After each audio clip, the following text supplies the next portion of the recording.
Hai guys. Woi, kalian udah pada review faktor-faktor yang mempengaruhi laju reaksi belum sih? Udah. Belum, gue lupa. Gue juga belum nih. Pada belum kan? Review bareng yuk. Ayo. Yuk. Hai, hari ini kita akan membahas 4 faktor yang dapat mempengaruhi laju reaksi. Yang pertama ada konsentrasi. Konsentrasi yang mempengaruhi laju reaksi adalah jumlah mol dalam 1 liter pelarut. Semakin besar moralitas suatu reaktan, maka akan semakin cepat laju reaksinya berlangsung. Semakin tinggi moralitasnya, berarti semakin padat dan banyak molekul yang terkandung. Yang kita butuhkan ada 3 botol kosong, sendok, soda kue, cuka, dan juga 3 balon. Masukkan 1 sendok soda kue ke balon pertama, lalu masukkan 2 sendok soda kue ke balon kedua.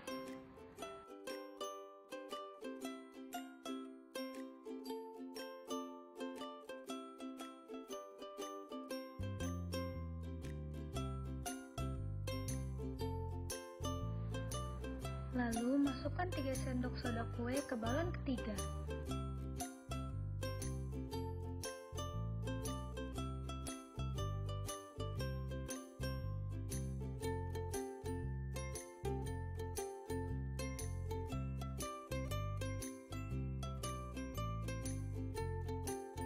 Masukkan cuka dalam jumlah yang sama ke 3 botol tersebut.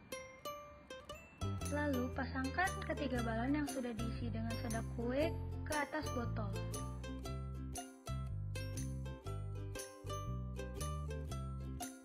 Bisa kita lihat di video bahwa balon yang merah lebih mengembang. Itu dikarenakan lebih banyak soda kue yang kita taruh ke balon yang berwarna merah.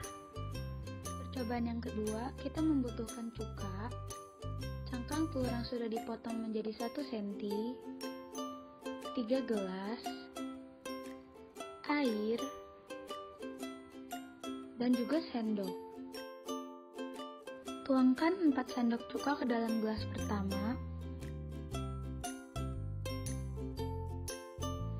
lalu tuangkan 4 sendok cuka dan 4 sendok air ke gelas kedua. Dan yang terakhir, masukkan 8 sendok cuka dan 4 sendok air ke gelas ketiga.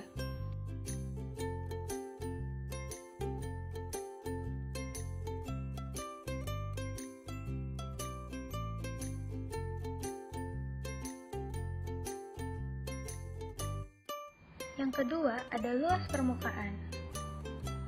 Jika luas permukaan semakin besar, kemungkinan terjadi singgungan antar partikel juga semakin besar. Akibatnya, frekuensi tumbukan menjadi semakin sering, menyebabkan tumbukan efektif juga lebih banyak terjadi.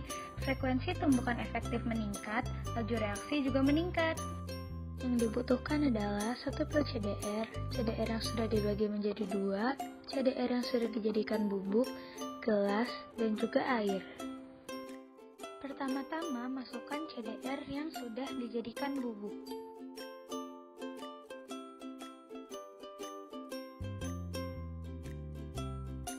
Lalu masukkan CDR yang sudah dibagi 2.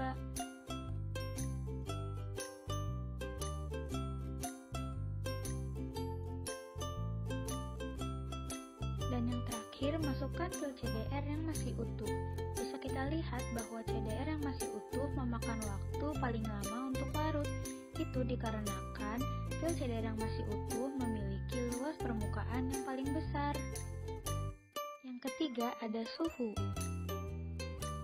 Semakin tinggi suhu, energi kinetik dalam molekul reaktan bertambah. Energi kinetik bertambah, gerakan antar molekul semakin cepat dan acak.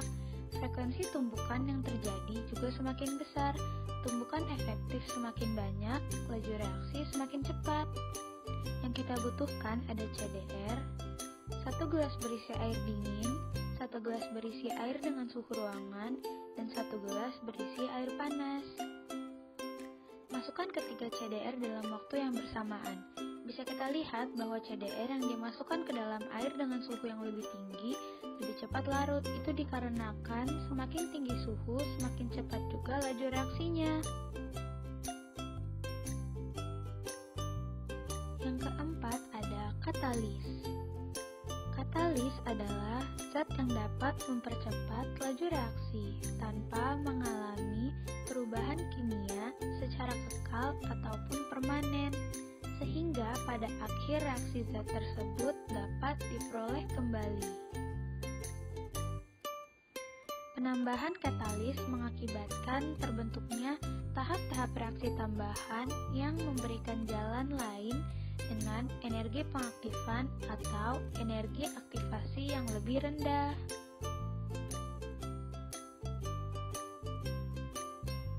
Nah, sekarang kalian udah paham kan? Paham Iya, dong. Paham. Lain kali kita belajar bareng lagi ya. Dadah! Dadah.